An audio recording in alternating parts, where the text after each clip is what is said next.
I'm Janet Connor, prayer artist, mystic witch, firekeeper, and co-creator of the Witch Sequence with my sister witch, creative partner, and she won't tell you, but she's the best dragon whisperer on the planet, Kathy Stevens Pratt.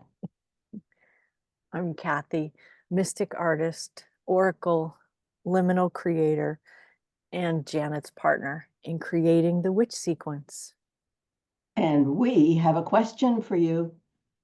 A question you might never have pondered before.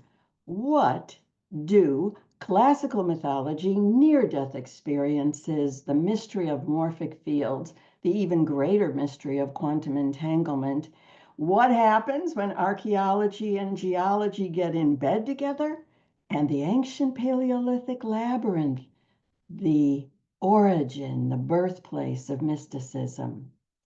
And the modern imbalance of our right and left hemispheres, along with this evocative word echoes, and maybe the most important, what's hiding in plain sight in your natal chart?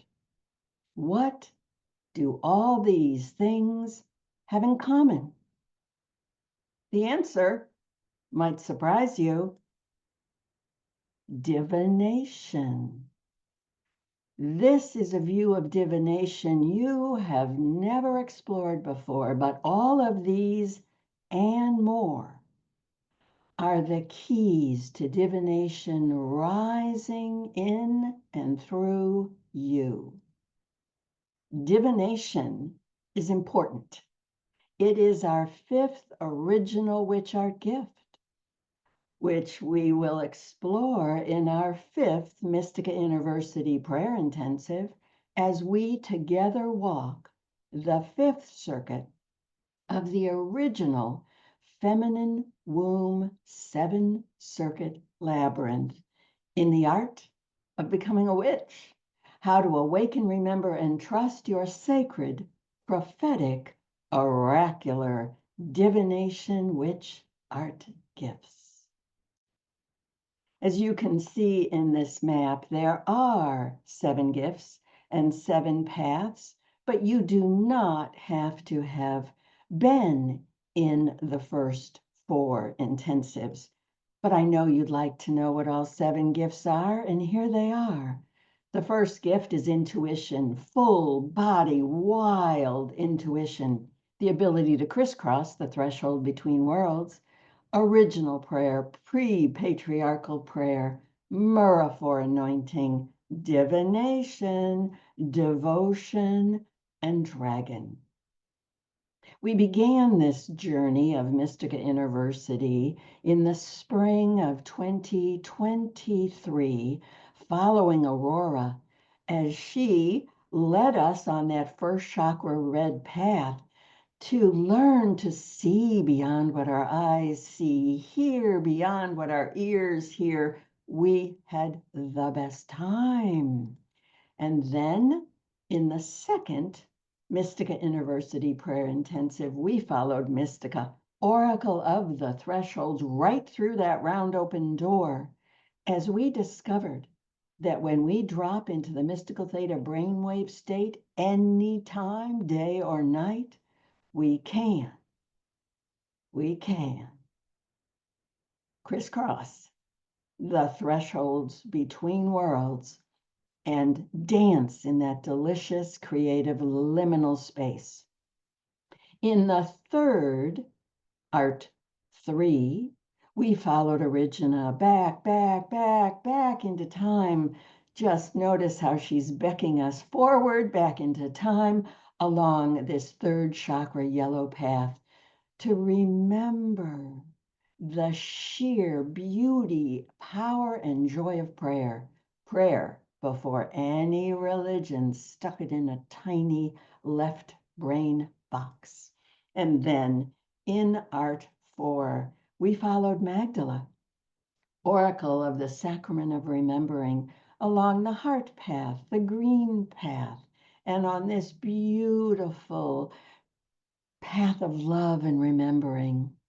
We remembered when we were Muraphors, we remembered this magnificent original prayer of full body anointing. And now,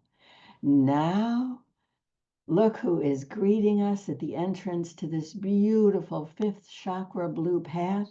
It is Fortuna, and she is the Oracle of Oracles. And she will be our companion, our guide, our teacher, as we awaken our sacred, prophetic, oracular divination witch art gifts. But that leads us to a question. Excuse me, what is divination? Well, as a good writer, I opened my OED. And there was a definition. The first part is foretelling the future events by supernatural or magical means. That's not such a bad definition. It feels a little like the writers are speaking in a very condescending tone, but still, I can live with that definition. But unfortunately, the dictionary continues to say the divination is guessing. Guessing by happy instinct or conjecture. Guessing? Do you think the Oracle of Delphi was guessing? I don't think so. The Oracle of Delphi may well have been the single most important person in the Western Hemisphere for over 2,000 years.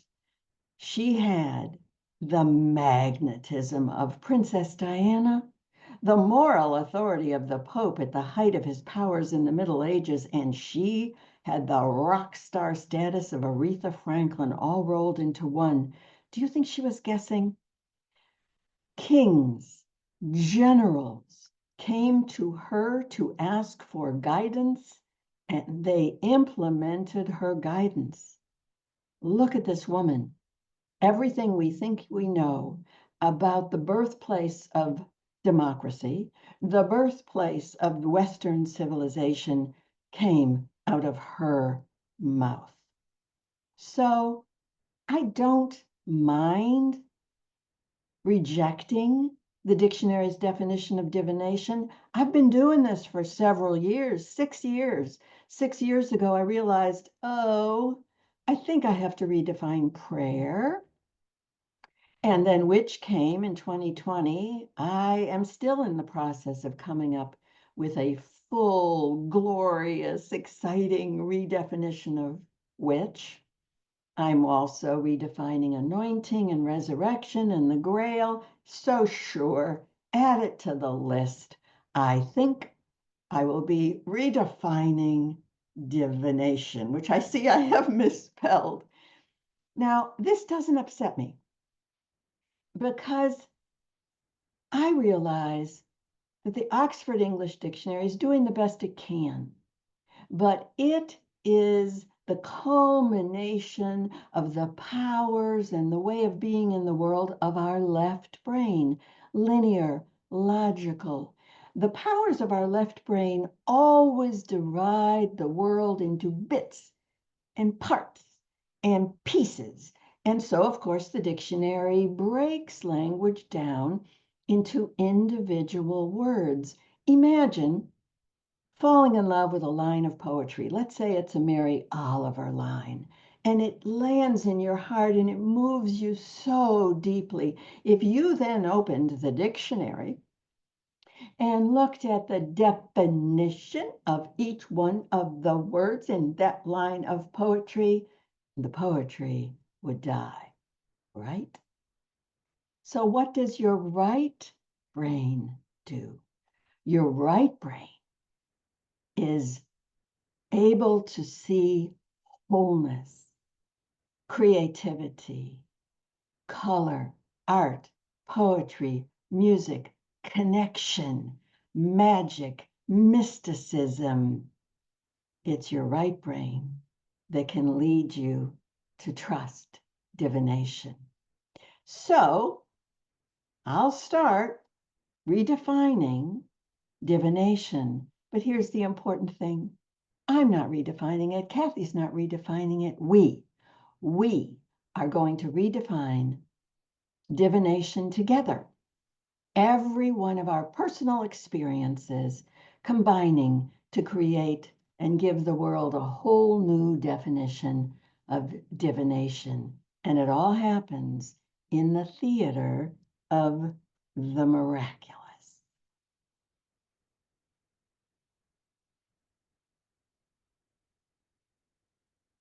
But I need a working definition, right?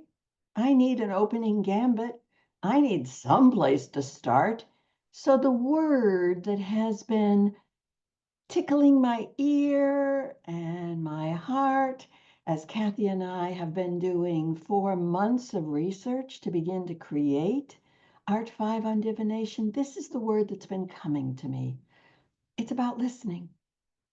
Think of the picture we saw of the Oracle of Delphi. She was listening. What was she listening to? Well, the word that's touching me is echoes. Listening to echoes. Echoes, echoes, echoes. It's a very evocative word, don't you think? Well, I think it's connected or it's coming alive because of these three words. This is the full title, the third line in the title of ART5. It's about your sacred, prophetic, oracular, divination, witch art gifts. I did not come up with those three words. They were given to me, as words so often are, at 4 o'clock in the morning, lying in bed, in that liminal space, in that mystical theta brainwave state, floating between being asleep and being awake. This is normal for me and for anyone who has played with me in the witch sequence. This isn't strange. This isn't unusual. This is the source of everything I am, everything I write, all my books, everything I create. It is the foundation of the book you all love, Writing Down Your Soul.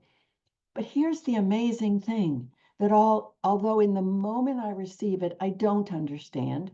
I write it down, but I don't understand. And sometimes it can take me a week, a month, even years to understand what I have heard.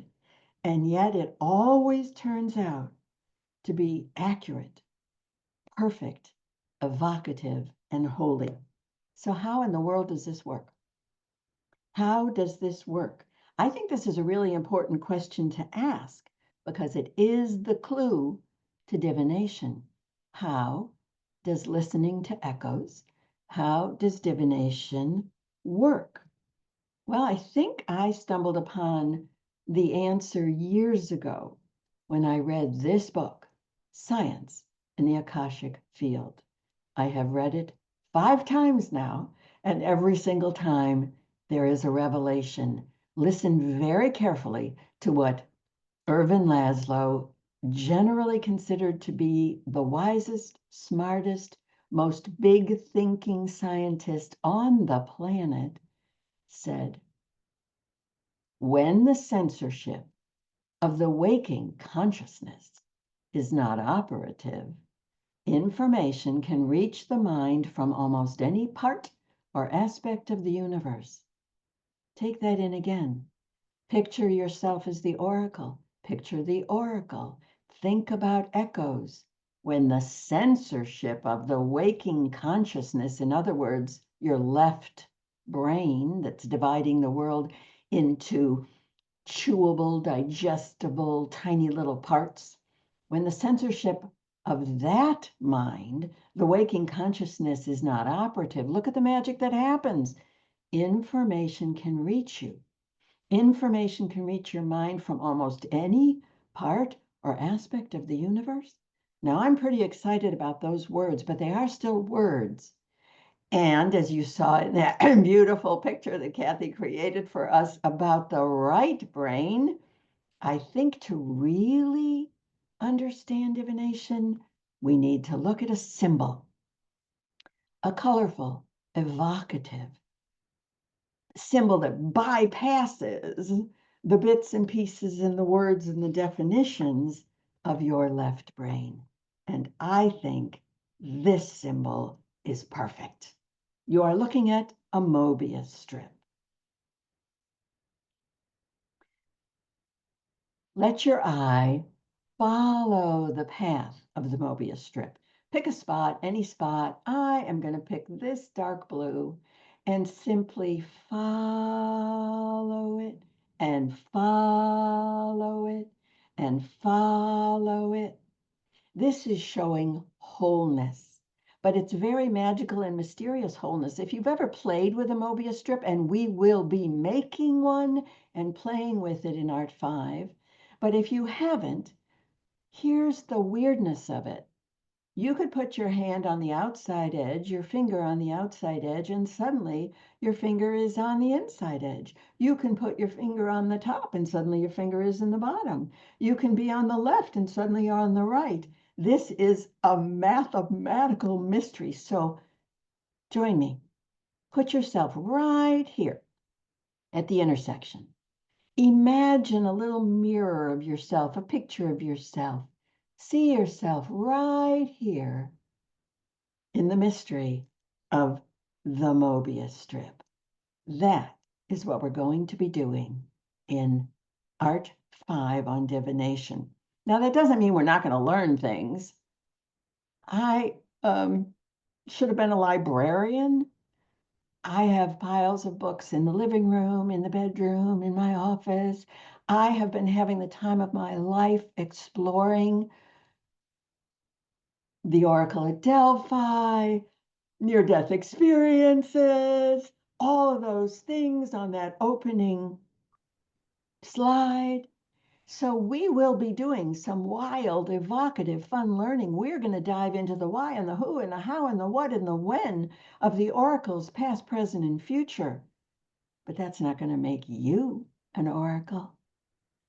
You might love learning all this and more, but what's going to make the difference in your life is following Kathy's voice on experiential journeys to bring the what and the why and the who and the where and the when to life in your life.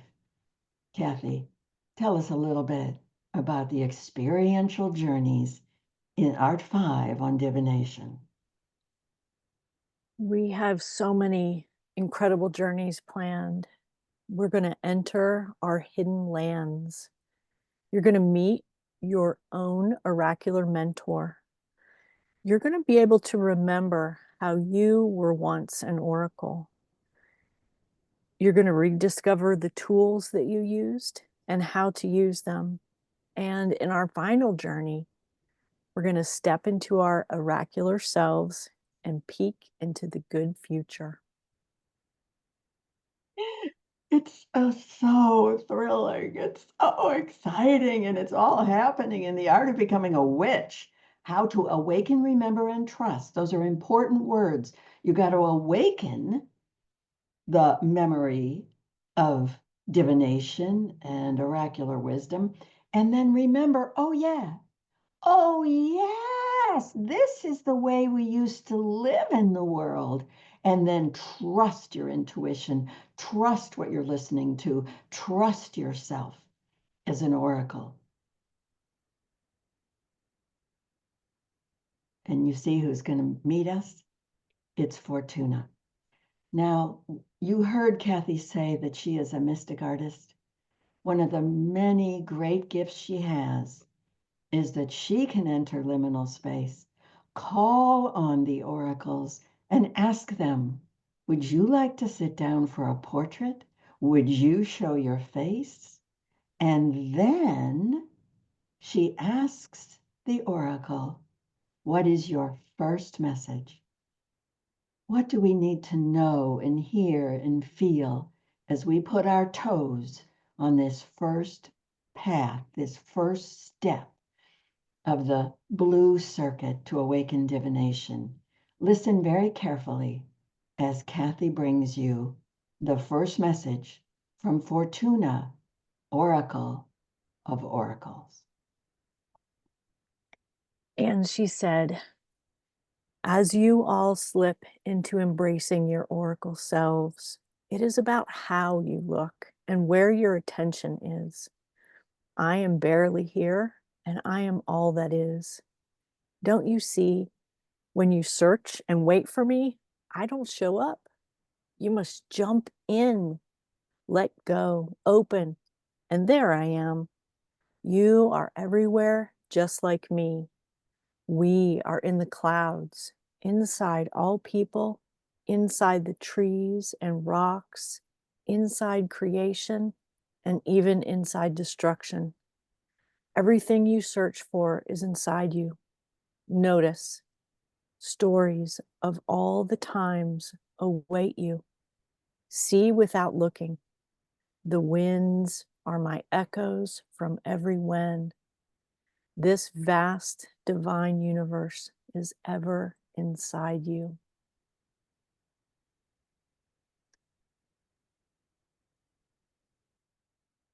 Oh, that message is so big. These are the parts that are landing in my heart. I hear her asking me and you to embrace our oracle within, to attend, to pay attention to those echoes. Jump in. I don't think an oracle has ever said, jump in. Jump in.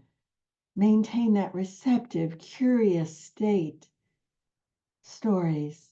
Oh, the stories we're going to hear. And when she used the word echoes, my heart just echoes, echoes, echoes, echoes from every when, past, present, and even the future. Her closing line, let us all take it to heart. Say this out loud, perhaps. This vast divine universe is ever inside you. And that's the source of divination. If the vast divine universe is inside you, then in divination, all you're doing is learning to open, listen, see, and speak.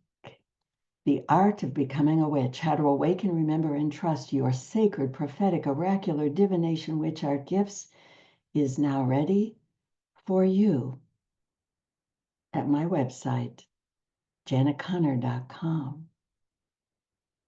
If you're there right now or visiting from YouTube or wherever a friend has posted this, if you're new to the witch sequence, notice that this page, which is big, because the witch sequence is big, remembering your beauty as a witch is big. Take your time. We carefully divided it, Kathy and I, into the top half, which is about the witch sequence. And it's quite the story. It's a surprising, it's full of all kinds of magic. And then when you get to the middle of the page, there's a blue banner for the fifth chakra for divination. And everything below that blue banner is the specifics. What are we going to be exploring? And little detail about those experiential journeys. And then all the information about when we're together for 77 days, all the dates, everything that you will receive, and the opportunity to register. And if you haven't registered before for one of the witch sequence, I want to bring your attention to an adorable, weird, fun, witchy way of registering. I always offer layers. If it's your first time, if you've been with me before, if you need to take a self-directed, self-selected scholarship.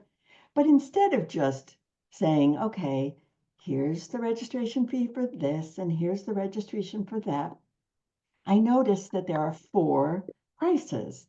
And I went, wait a second. My witch art sister, Emma Kupu Mitchell, who is a depth numerologist, has taught us that Pythagoras had 4 karmic numbers, big deal numbers, 13, 14, 16, and 19. And we actually recorded a bonus video about that if you want to know more. So I thought, I think this is an adorable way to begin to awaken, remember, and trust that you are a brilliant, evocative, magical, delightful witch. Pythagoras would have loved you. And so you get to pick what you want to pray for this prayer intensive. Choose your Pythagorean karmic number. Whatever you choose, join us because your soul is ready and excited to remember your sacred, prophetic, oracular witch art gifts. We are needed. Join us. The world is waiting for you.